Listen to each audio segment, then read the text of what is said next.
Hello! In this video I will show you how to set up VPN on OUKITEL WP50.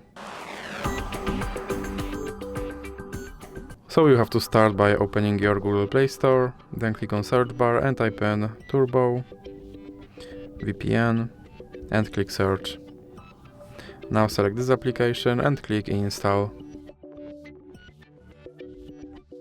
Now you can click open and click agree and continue. Now you can close this ad and click allow and click consent. Now click on this button to start your VPN and click OK.